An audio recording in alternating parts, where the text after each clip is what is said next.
Hey, what's up guys, it's Tech Summer talking to you here, and in today's video I want to talk about the M2 Mac Mini. Yes, the M2 Mac Mini. I'm really excited guys because I've been using the M2 Mac Mini for the last 2 days, and I gotta tell you, this computer is a beast. It's a value king.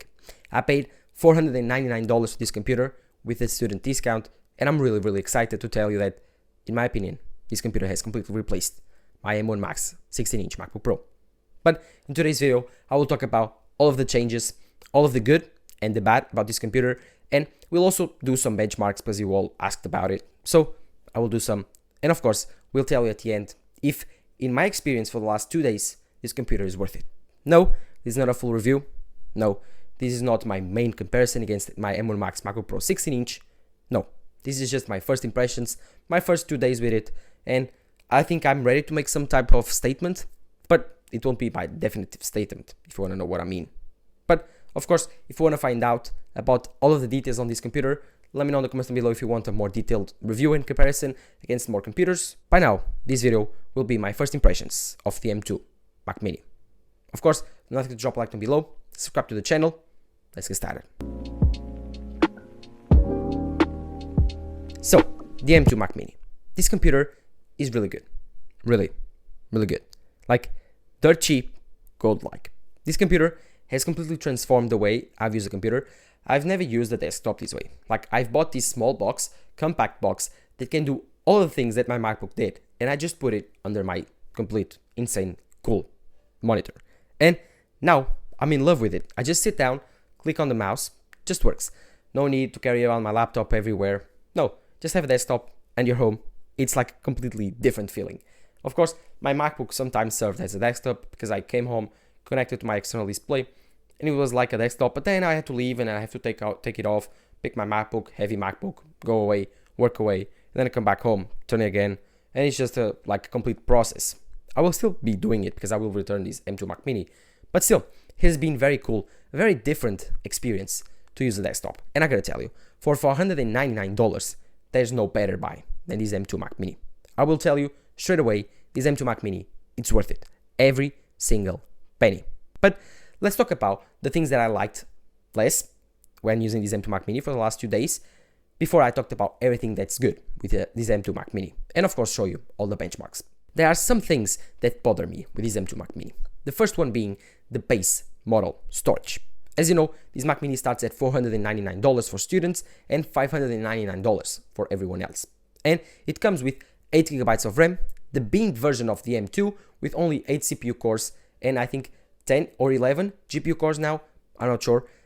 It's a binned CPU, and it also has only 256GB of storage. These are the base specs for the M2 Mac Mini and the M2 MacBook Air. And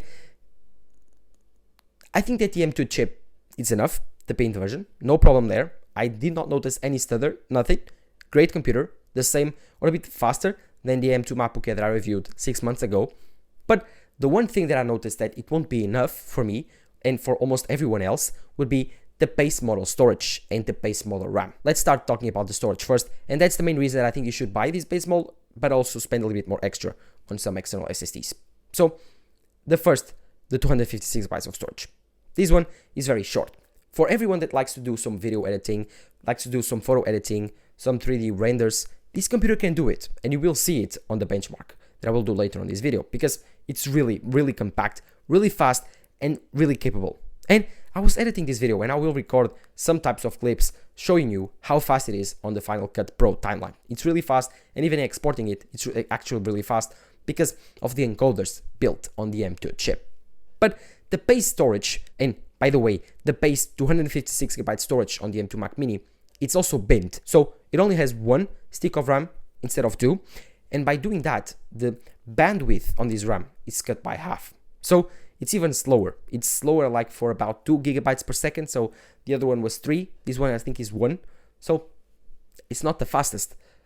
But still, I think everyone else do not notice the speed of this SSD, because most of the time your SSD speeds are limited by the internet speeds or the speeds of other devices that you connect to your computer. For example, external SSDs or pen drives.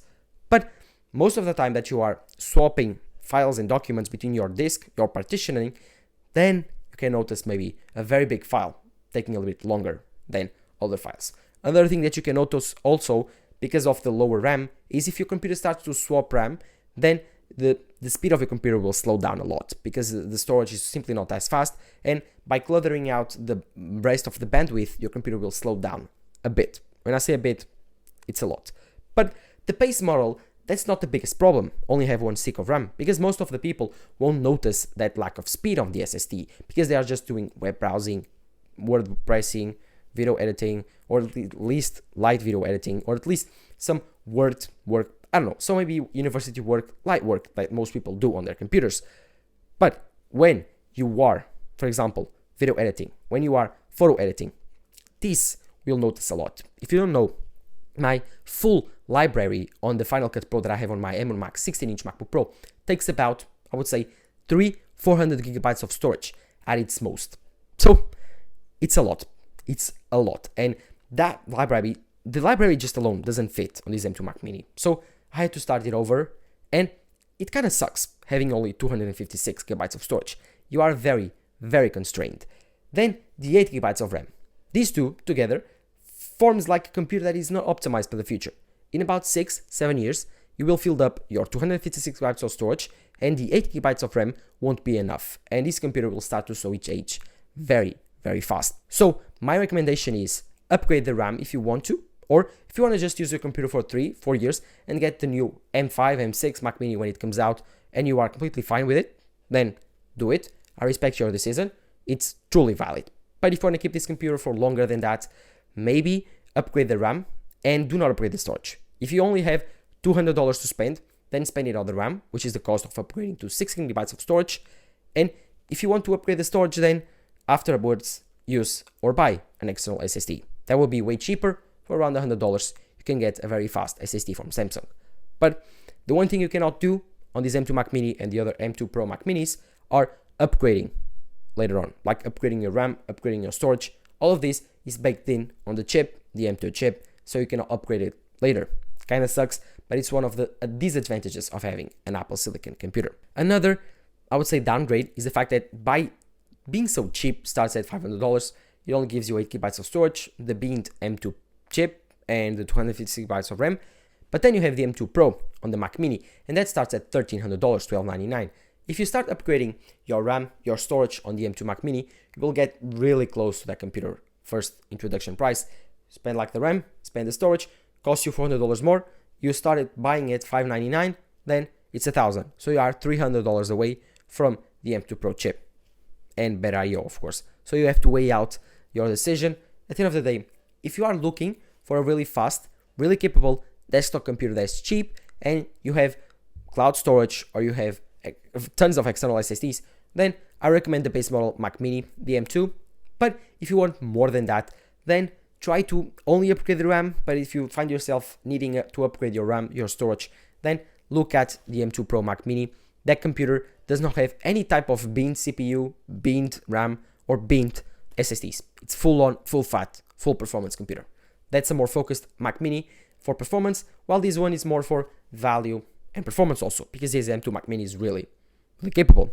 But I do believe that these two things need to be talked about, because in the first 2 days, I will not notice, but I do believe in the next 1, 2, 3 years, I will probably notice the lack of storage, and in about 6 years, I will probably notice the lack of RAM.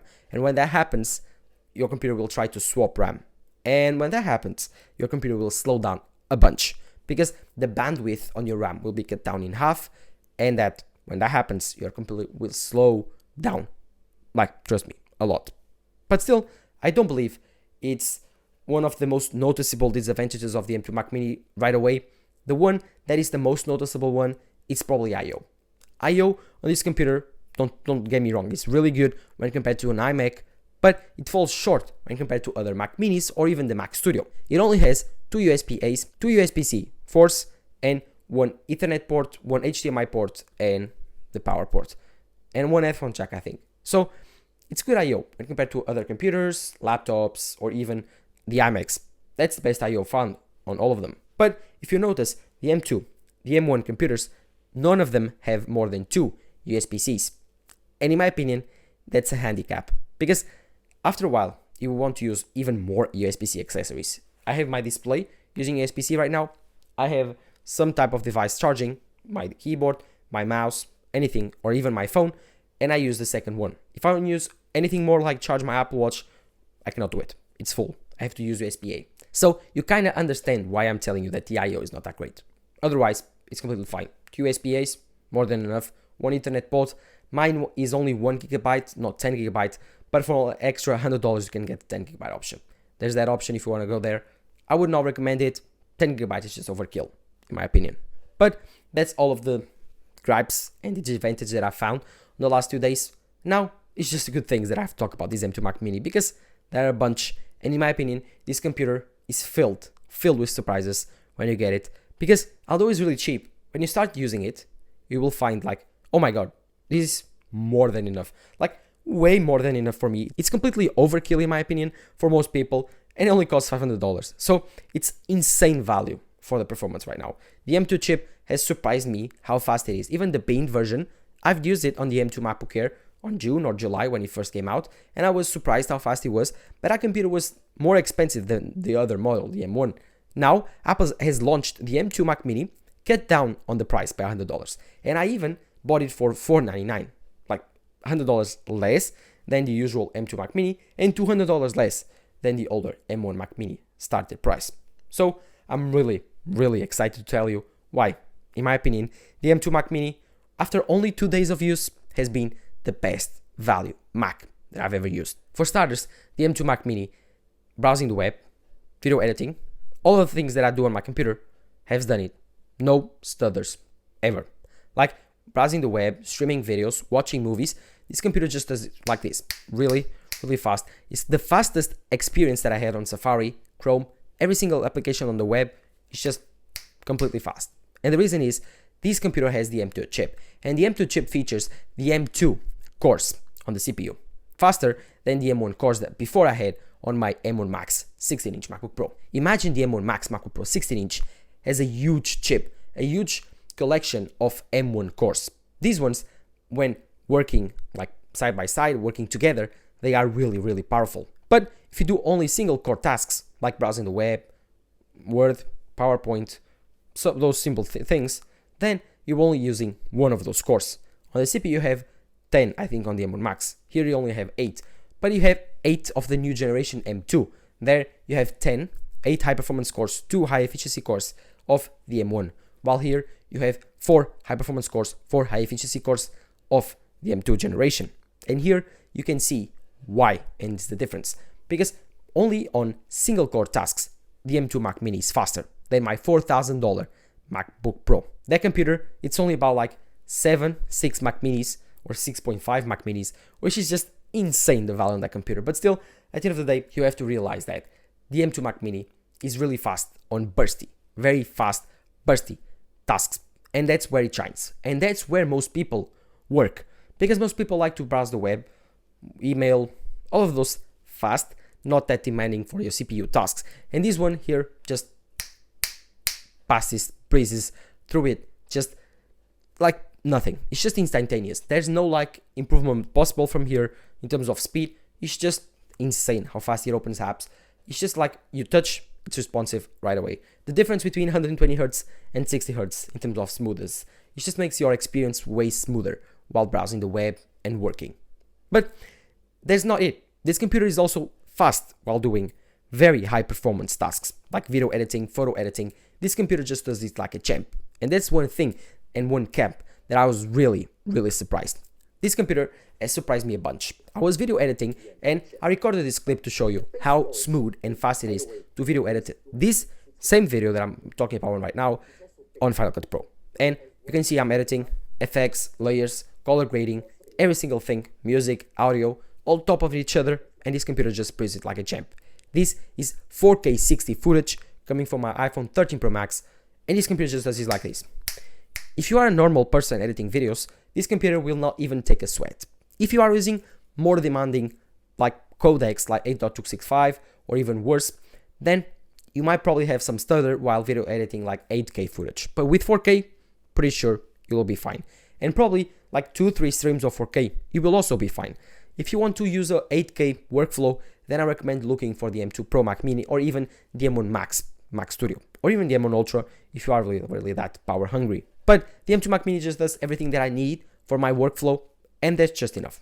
A guy that has a YouTube channel on his iPhone and uses a 16-inch MacBook Pro with the M1 Max that cost me $4,000, like now the M2 Mac Mini can replace it, which is just ridiculous, insane.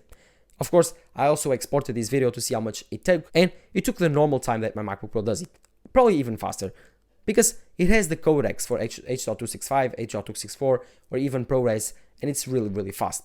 Of course, this computer will also shine if you use the ProRes like codec, because it's just mind-blowing how fast it cuts and edits on that codec, and finally when it's time to export, it's just insane how fast it does it.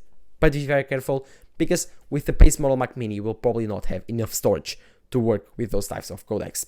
That's why it's a juggling game.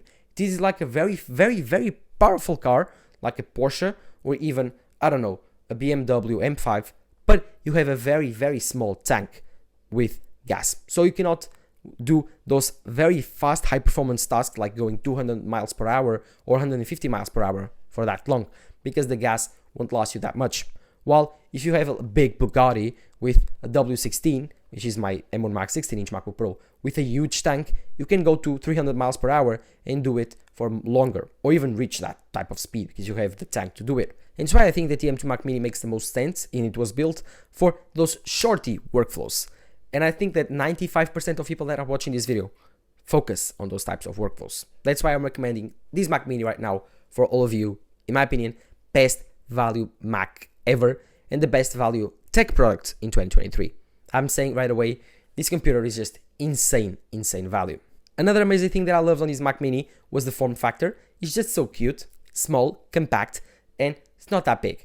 At the beginning, I thought it was huge because I was thinking that it would be more close to an Apple TV, but now I think it's the perfect size. It just looks so cool on my desk next to my monitor. I'm so happy that I give it a try. Of course, this Mac Mini won't look this cool on other setups. It depends a lot on your setup, or even could look cooler. It depends on what you build. But I think that the M2 Mac Mini just looks good in every single desk, any single scenario. I think it's that computer that just looks classy. And I understand now why Apple did not change the design. The design is timeless and they did not need to do it. So I'm excited to see Apple to redesign the M2 Mac Mini, but I understand why they didn't. And I still think that this design is a plus for the M2 Mac Mini. Let's finish up this video with some benchmarks, because I think those are actually really cool to run. So cut the B-roll and let's see how it performs.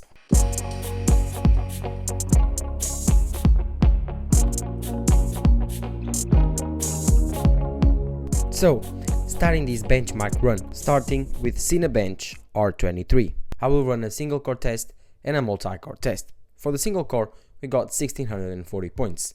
That's a lot of points. According to Cinebench R23, it's first on its ranking against other chips, beating 11th gen Intel i7s, i9s, everything. While on the multi-core, we only got 7,900 points. This one is not that great.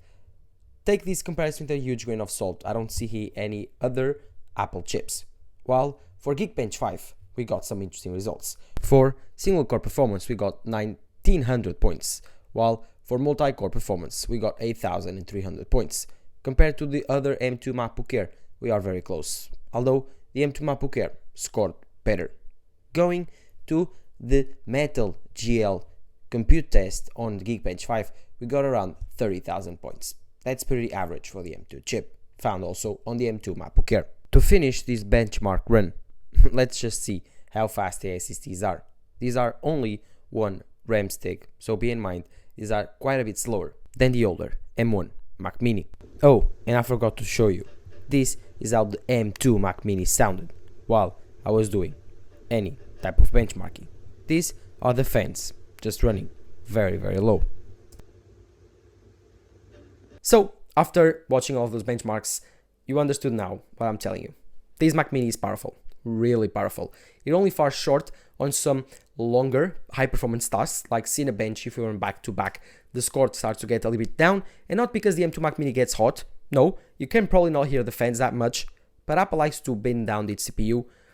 I don't know why. Apple doesn't want the machines to run that hot and that high on the RPMs for the fans. They like to run the fans really low. so that's why the machine gets a little bit hot and then it has to cool down on itself. So I don't think that this M2 Mac Mini throttles, not even a bit. It's powerful, but if you can compare it to my M1 Max MacBook Pro, like I told you, and you pick up all of those huge M1 cores stuck together, then of course the M1 Max MacBook Pro will be faster on the GPU tasks, on even Cinebench tests or multi-core tests, but on benchmarks that only measure single core tests like Geekbench 5 on single core, you saw that the M2 Mac Mini beat my M1 Max computer. I will have a full detailed video talking about the comparison between this M2 Mac Mini against the M2 MacBook Air that I had against the M1 Max MacBook Pro 16-inch that I have. So we can understand how does the cheapest M2 generation device, the M2 Mac Mini, compare against the most expensive laptop of the M1 generation, the $4,000 M1 Max full everything MacBook Pro. So let me know in the comments down below if you want to see that video. I think I will leave it. I think I will drop it during the next week.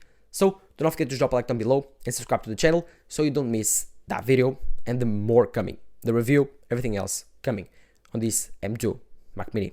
Let me know in the comments down below what you think about the M2 Mac Mini. Are you willing to buy one, and are you willing to upgrade it more, or just simply go for the M2 Pro Mac Mini? Let me know in the comments down below. I thought it would be better to review the cheapest because I think that it serves most people, and I think that the M2 Pro, it's kind of a good value on the base model, but if you try to upgrade it a little bit extra, then it just completely dies in terms of value. So I think that the base model, the cheap Mac Mini, it's more interesting, intriguing value, because this machine is so cheap but still so cool, and so its bar of entry for macOS is lowered yet again. I'm really excited. I love Apple Silicon and what it brought to the table. Loved my M1 Max MacBook Pro, and I'm loving the M2 Mac Mini. Let me know in the comments down below everything about the M2 Mac Mini, your thoughts, everything, your opinions. Let me know there. And of course, this has been TechSumer talking to you here. Bye bye.